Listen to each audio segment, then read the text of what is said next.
So the iMac that I'm recording this video on, I've had for many years. I've had it since 2015.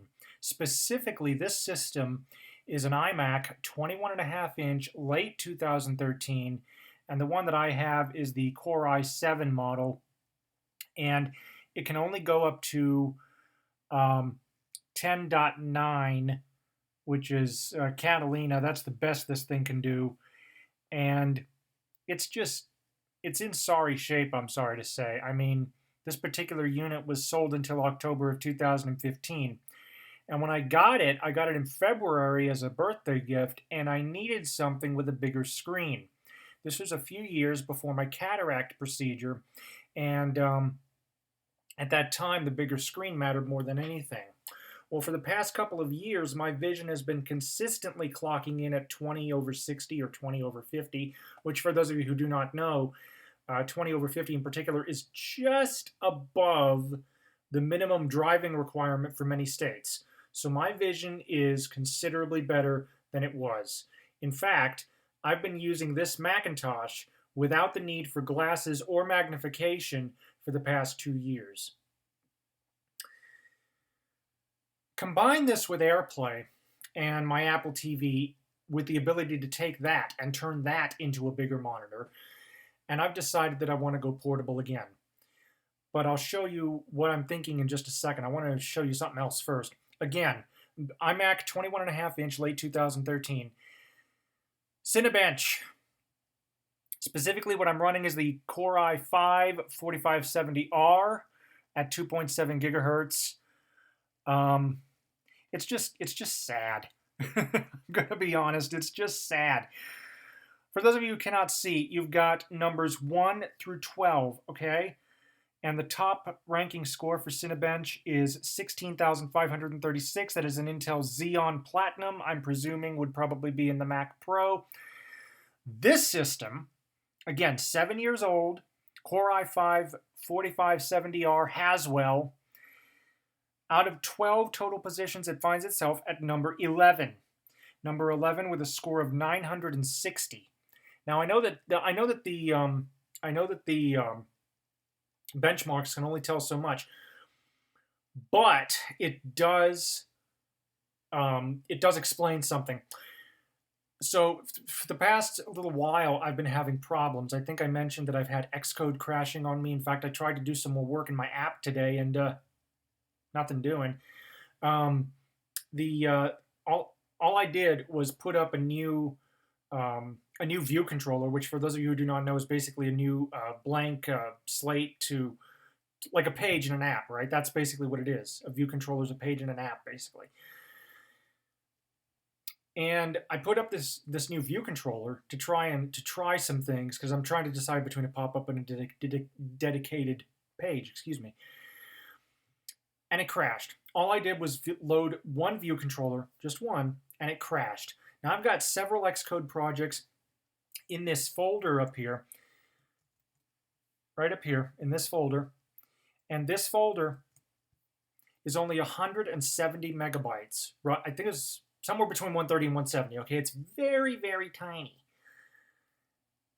and yet this just Xcode just it's no. And because of this, I just want to submit a quick update. My goal is still to have the app out by the end of the year, but it may take a little longer than that depending on how things go. And my goal is by no later, absolutely no later than the beginning of next year. My hope is to get it out by the end of the year, but if that doesn't happen, definitely beginning of next year. So I just wanted to put that up real quick. And again, it has to do with the age of the system. It's a 7-year-old system that I've had for 5 years, and it's just, I think it's honestly on its last legs. So what I was getting at too for a moment ago, so let me gather my thoughts before I trip over myself. So what ended up happening was I ran the hard drive diagnostic test, right? And everything turned out to be okay. Then I downloaded Geekbench. Geekbench crashed. I'm not kidding. It just crashed. Totally dead. Cinebench ran, and that's where I ended up with the 900 and something score. Now, yes, the benchmarks don't tell people anything in day-to-day use all that much, but it does confirm that I think what's going on is the processor is basically saying, I've had enough. You know, it's like when you're burned out. That's what's happening. I think this iMac is just burned out. So, going forward, what am I thinking? Well, what I'm thinking is the M1. For those of you who do not know, Apple does have a brand new computer chip. It is the M1. It is basically a souped-up version of the phone that's in the chip that's in the iPhone and iPad, and it's now going to be coming to the Mac. One of the really cool things is that you can run iPad and iPhone apps natively. Not everything's going to work, but it will open up a vast ecosystem. In fact, I even talked to the people at Luma Touch, the people behind the LumaFusion video editing software, and LumaFusion is going to run, it's going to run natively on these new Macs. Now, why is that important? Because I'm kind of flip-flopping whether or not I want to invest $300 in Final Cut Pro. I love Final Cut Pro, but if LumaFusion can essentially do a lot of the same stuff, maybe not as much variety in terms of effects or visuals, but if LumaFusion can satisfy my needs, I've already got it purchased. It would just be a free download, save money where you can. And to me, LumaFusion has always been the spiritual successor to Apple's Final Cut Express, which no longer exists, but is something that I used in high school.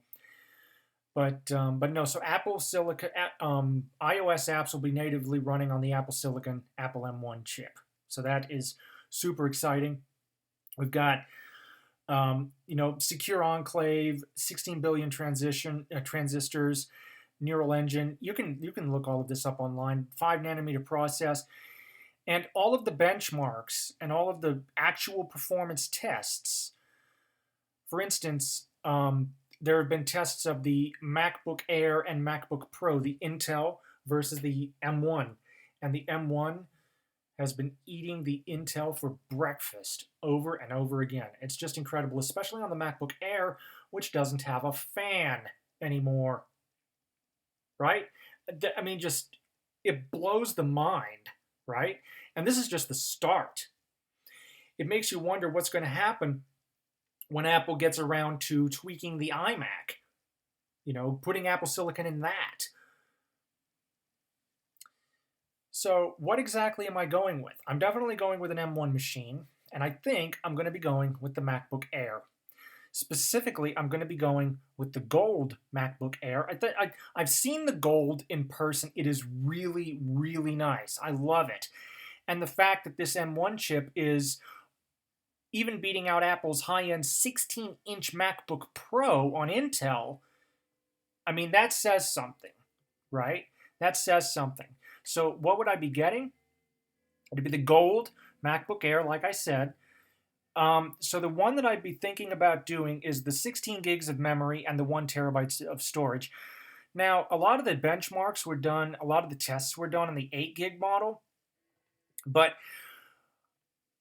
I tend to keep my computers for as long as I possibly can, right?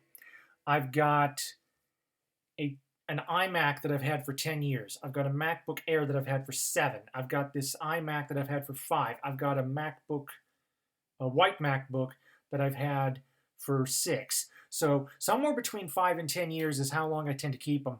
And as such, I want to be able to ensure compatibility going forward. So I just want to, I want to max this out as much as I can. So you're thinking, well, why don't I go with the 2 terabyte of storage?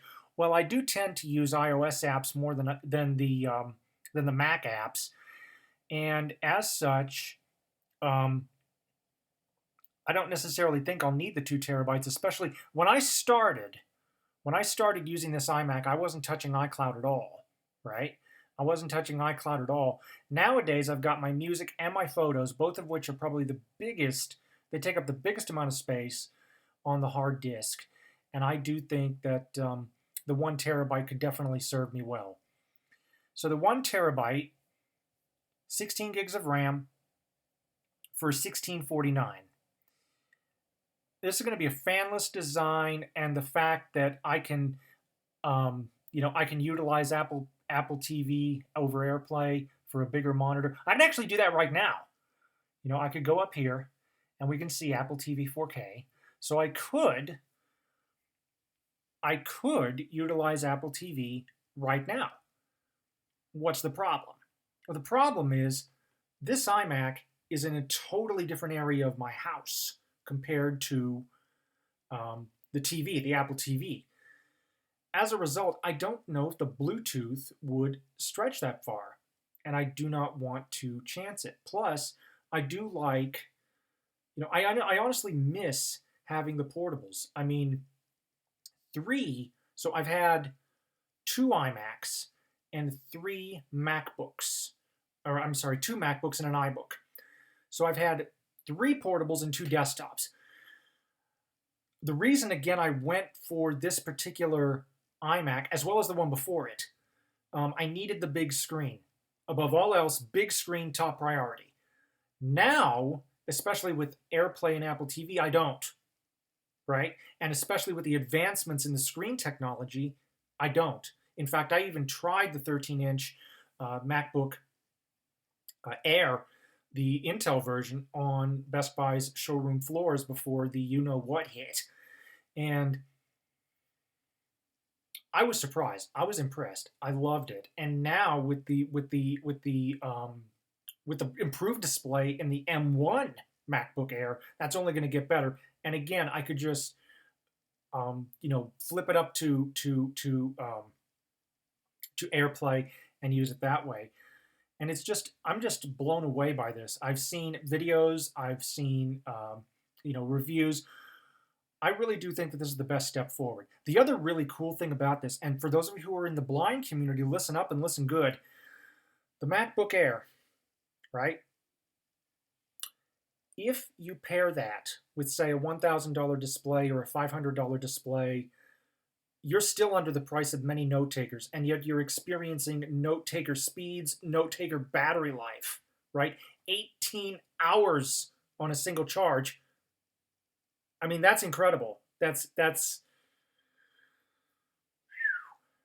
I'm just blown away. I mean, I know I keep repeating myself, but I genuinely am. I cannot wait for this. I cannot wait for this. And I do think that going forward, that the MacBook Air is going to be the system of choice for a couple of reasons. One is I do sometimes push my system, but not very often. For the most part, I think that what I do on a daily basis, the MacBook Air can more than handle, right? And a lot of people, I'm sure some of you are wondering, well, why did I produce videos in 4K? Me personally, I can't tell the difference. And the reason I can't tell the difference is because I've got nothing that can play it back, right? To me, I mean, 1080p HD was a real hit. Because of my limited vision, for me that was a big difference. I just don't know. For me personally, I don't think I could really tell the difference between 4K and 8K. And also think about it. On a small iPhone screen, does it really matter? I'm personally one of the reasons I like the 1080p is because it's much better file size. Much better file size, much easier to work with. And on the Air, even without a fan, I really do think that this could handle it really well. And there were tests of 4K, so that if I do want to try out 4K, I know that it'll work, right?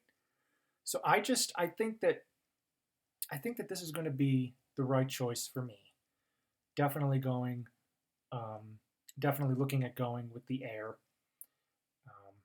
The reason I'm also looking at the Air versus the Pro is that I have used the Touch Bar, and I do like it, but I don't want to have to look at the screen, which would be up here, right, and then down at the Touch Bar consistently, constantly moving my head back and forth. I mean, that would just get old after a while, and you're wondering, well, how often would I use the Touch Bar? I'm so used to being able to search along the function keys with my hands and adjust the volume and adjust the brightness that I don't even think about it, right? It's muscle memory now. Across, again, 3 Mac notebooks and 2 desktops, and a combine that with my high school usage of the Mac, which turned into roughly 20 years, it literally is muscle memory now. And I just don't want to have to retrain myself, you know? Um, I don't think it's worth the $300 to get an extra 2 hours of battery life when what is being promised with the Air is already plenty good, I think, for so many people. And a lot of people say, well, if you're going to push your computer all the time, then yeah, go for the Pro, and I do agree with that. But I think for 99% of people, even casual video editors, right? Even casual video editors who just do it for fun and don't necessarily depend upon it for a living, I think that the MacBook Air would be more than capable with the M1 chip. But what do you guys think? Thank you for watching. Comments are welcome, and have a nice day.